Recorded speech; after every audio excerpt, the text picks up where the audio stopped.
औज़ुबिल्लाहिमिनश्शैतानिर्रजीम बिस्मिल्लाहिर्रहमानिर्रहीम।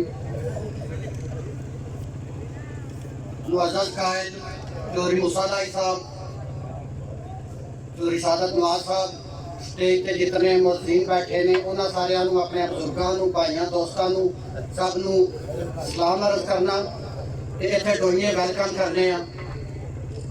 मेरे बड़े भाई मलिक नदीम आशिक साहब ने मेरे तो पहला इज़हार किया है, उन्होंने तो पहला दूसरे भी लाला मानव साहब दूसरे सारे हो गए ने। असी एने ठाठ तू बिलोंग करने सारिਆਂ ਨੂੰ पता है साडा हल्का चौधरी हुसैन अलाई साहब वाला है।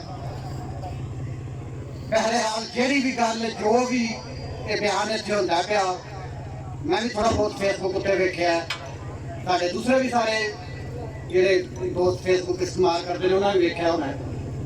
ये सारिया गल्लां पुरानियां हो गई ने कि असीं लत्त दी ठोकर मारा दे ते इंज वेदा ते इंज वेदा ते इंज वेदा, ये सारियां गल्लां पुरानियां हो गई। हुण तुहाडे सामने चौधरी हुसैन हुसैन दा बेटा इलैक्शन लड़दा पिया जिन्हों चौधरी मूसा लाई जांदे। अगे असीं इन्ने ठाठ विच उस चीज़ का सबूत दिता। अगर मजीद अगर तो मैं तुहानूं सारे डराना धमकाना या गल्लां सुनानियां होण तो मैं जितनियां कहो तो सुना के तुर जाना। मैं तो रात को तुर जाना अपने पिंड, गल्लां नाल नहीं हुण काम चलना, इत्थे हुण मतलब काम चलना। असीं इंशाअल्लाह जिस तरह की भी जेड़े हाल का साडा कोई मुकाबला आखे दा मुकाबला करने वास्ते इंशाअल्लाह असीं उत्थों आ जाओगे। एने घत्तर वाले ते मलिक नदीम साहब, चौधरी इमरान साहब, दूजे सारे दियां गल्लां तुसीं सुणदे हो, उन्हां नूं जानदे हो।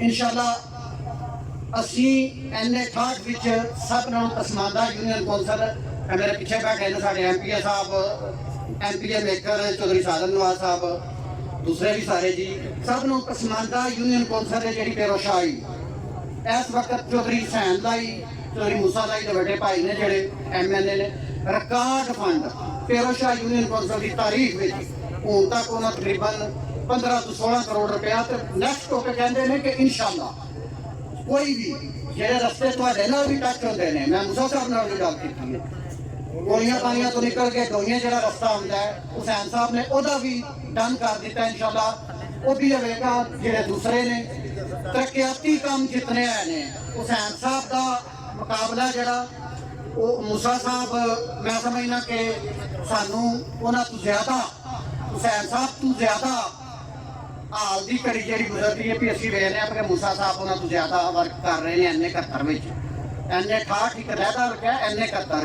मैनू उम्मीद है कि तुसीं भरावां ने अगर उन्होंने इलैक्ट किया जिहड़ा तुहाडा जूम नज़र पे आउंदा है वो अल्लाह करे तो इलैक्ट हो जाते हैं तो उन्होंने तरक्याती कामां दा भी हुसैन साहब की निस्बत तुहानूं ज़्यादा मज़ा आवेगा।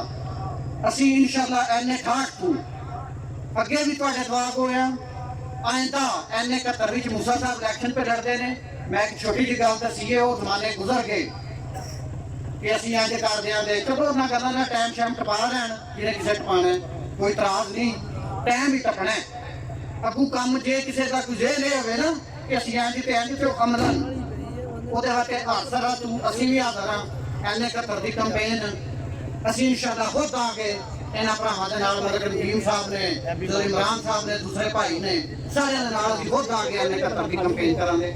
ਇਹਨਾਂ ਅਲਫਾਜ਼ ਨਾਲ ਇਜਾਜ਼ਤ ਚਾਹਾਂਗਾ। ਮੈਨੂੰ ਤੁਹਾਡੇ ਲੋਕਾਂ ਦਾ इतना पता है कि एने 71 के लोग जिवें स्टैंड कर जाते हैं उस वे वो इंशाअल्लाह अपना कोई फैसला कर गुजरते हैं। तुसा फैसला चौधरी मूसा लाई की शक्ल च कर लिया। बड़ी मेहरबानी, बड़ा शुक्रिया।